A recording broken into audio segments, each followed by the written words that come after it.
دریا کرم کا ایسا بہائیں گے مصطفیٰ،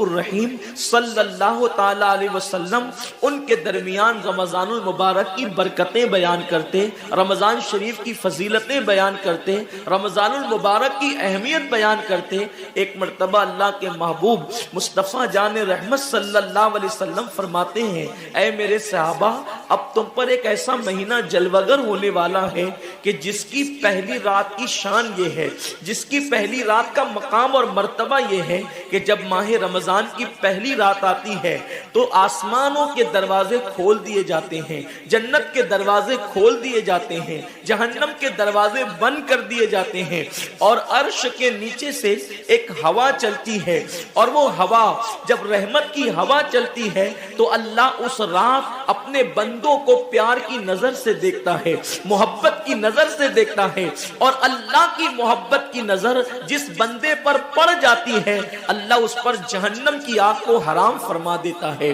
میرے آقا صلی اللہ علیہ وسلم کے دیوانوں، وہ مہینہ آنے والا ہے، وہ رات آنے والی ہے، وہ شب آنے والی ہے جس رات اللہ اپنے بندوں کو محبت کی نظر سے دیکھے گا، پیار کی نظر سے دیکھے گا، الفت کی نظر سے دیکھے گا۔ میرے پیارے آقا صلی اللہ علیہ وسلم کے پیارے دیوانوں، آپ اندازہ کریں کتنا وہ مقدس بندہ ہے، وہ بندہ مقدر کا سکندر ہے جس کے وجود پر میرے اللہ کی نگاہ رحمت پڑ جائے، میرے کریم کی نگاہ رحمت پڑ جائے۔ ہم کس کس کی نگاہ کے طالب ہوتے ہیں، ہم کس کس کی توجہ کے طالب ہوتے ہیں؟ ہم سوچتے ہیں کہ پیر صاحب کی نگاہ پڑ جائے گی تو میرا بیڑا پار ہو جائے گا۔ یقیناً پیر صاحب کی نظر بڑی قیمتی ہے، دیوان شاہ بابا کی نظر پڑ جائے گی تو میری تقدیر بدل جائے گی۔ یقیناً اللہ کا ولی بڑی شان والا ہے، غوث پاک کی نظر پڑ جائے گی تو میرا بیڑا پار ہو جائے گا۔ اندازہ تو کریں جس پر اللہ کی نگاہ رحمت پڑ جائے،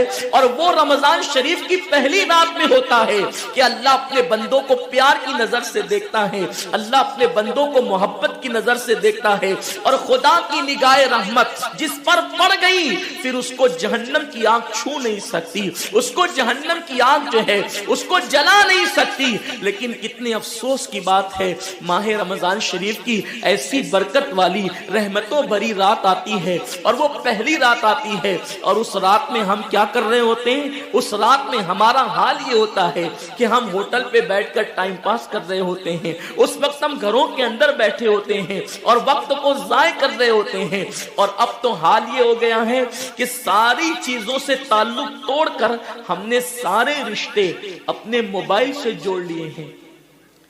اس وقت ہمارا سب سے قریبی رشتہ دار اگر کوئی ہے تو وہ اپنا موبائل ہے۔ یہ ہنسنے کی بات نہیں ہے، یہ بہت نقصان کی بات ہے۔ اس قدر قریبی رشتہ، ماں باپ سے بھی زیادہ قریبی رشتہ موبائل سے، باپ سے بھی قریبی رشتہ موبائل سے،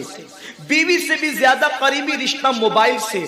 آپ کہیں گے اتنا قریبی رشتے کی آپ بات کرتے ہیں؟ ہم کہتے ہیں جو جتنا قریبی رشتہ دار ہوتا ہے اس پر توجہ اتنی زیادہ ہوتی ہے، اس سے پیار اتنا زیادہ ہوتا ہے، اس کی طرف توجہ اتنی زیادہ ہوتی ہے، اس سے لگن اتنا زیادہ ہوتا ہے۔ ہماری آنکھ ابھی بستر پر کھلی نہیں ہوتی اور ہم سیدھا ہاتھ اٹھا کر کے آدھی آنکھیں بند ہوتی ہے اور آدھی آنکھیں کھلی ہوتی ہے، اور ہم پہلے اپنے موبائل کی طرف ہاتھ بڑھاتے ہیں، کسی کا میسج تو نہیں آیا۔ میرے پیارے آقا صلی اللہ علیہ وسلم کے پیارے دیوانوں، امی کے پاس بیٹھے ہیں پھر بھی موبائل، بیوی کے پاس بیٹھے ہیں پھر بھی موبائل، والد کے پاس بیٹھے ہیں پھر بھی موبائل۔ حد تو یہ ہے کہ مسجدوں کے اندر بیٹھے ہیں پھر بھی موبائل۔ یقیناً اگر کام کے میسیجز ہو اور اگر کام اور ضروری چیز ہو، ٹائم دیکھنا ہو تو آپ یقیناً موبائل کو ہاتھ میں لیں، موبائل کوئی بری چیز نہیں ہے۔ لیکن انسان کتنا ڈوب گیا، عبادت کا سارا وقت انسان اپنے موبائل پر ضائع کرتا ہے۔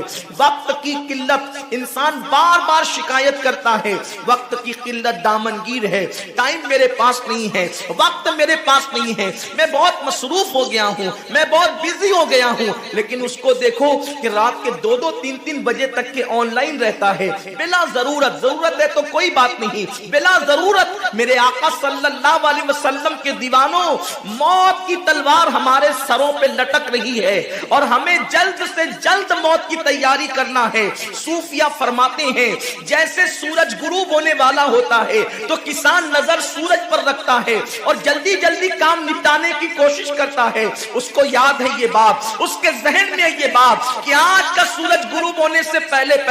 میں نے اپنے کام کو مکمل کر دینا ہے تاکہ کل کا سورج طلوع ہونے کے بعد میں نے پھر بیج بو کر کے آگے کا کام کرنا ہے۔ میرے آقا صلی اللہ علیہ وسلم کے دیوانوں، وہ کسان اگر یہ سورج غروب ہوتے ہوتے مر گیا تو کل اس کا کام کوئی اور کر جائے گا، اس کا بیٹا بیج بوئے گا، اس کی بہو بیج بوئے گی، اس کی بیوی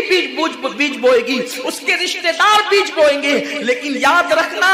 اگر دنیا کے اندر ہماری زندگی کا سورج غروب ہو گیا تو پھر نیکیوں کا بیج ہماری جگہ کوئی نہیں بو سکتا۔ اللہ رب العزت نے کبھی ماہ رمضان کی شکل میں، کبھی شب برات کی شکل میں، کبھی شب قدر کی شکل میں، کبھی اللہ اکبر ماہ شعبان کی شکل میں، کبھی لیلۃ البراء کی شکل میں، کبھی شب معراج کی شکل میں، کبھی لیلۃ الجمعہ کی شکل میں یہ حسین قیمتی لمحات ہمیں اس لیے عطا فرمائے ہیں کہ میرے بندے اگر تو گناہوں کے اندر ڈوب گیا ہے یہ مخصوص راتیں تجھے دے رہا ہوں، مخصوص دن تجھے دے رہا ہوں، ان راتوں میں میری عبادت کر لے، ان دنوں میں میری عبادت کر کے مجھے راضی کر لے تاکہ میں تیری مغفرت کر دوں۔ اور پھر رمضان شریف کی تو بات ہی جدا ہے، ماہ رمضان تمام مہینوں کا سردار ہے۔ میرے آقا مصطفیٰ کریم رؤوف الرحیم صلی اللہ علیہ وسلم فرماتے ہیں ماہ رمضان کو سارے مہینوں پر ایسی فضیلت ہے جیسے مجھ محمد کو تمام مخلوق پر فضیلت حاصل ہے۔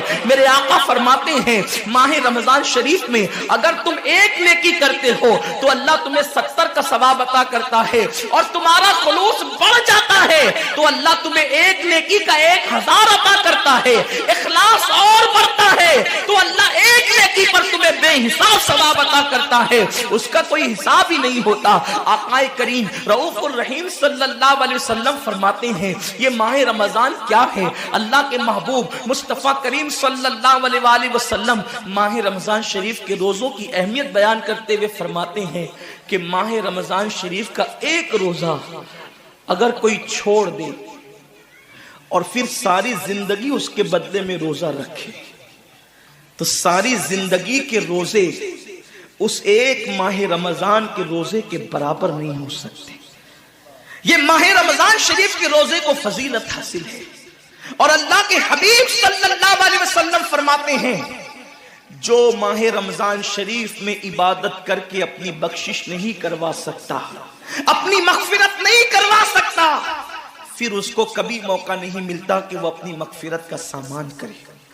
آقا کریم صلی اللہ علیہ وآلہ وسلم فرماتے ہیں کہ سال بھر تک ماہ رمضان شریف کے لیے جنت کو آراستہ کیا جاتا ہے، جنت کو سجایا جاتا ہے، جنت کو سنوارا جاتا ہے، اور آقا کریم صلی اللہ علیہ وسلم فرماتے ہیں بڑی بڑی آنکھ والی حوریں اللہ کی بارگاہ میں عرض کرتی ہے میرے کریم ہمیں ان کی دلہن بنانا جو ماہ رمضان شریف میں تیری عبادت کرتے ہیں، ہمیں ان کے نکاح میں دینا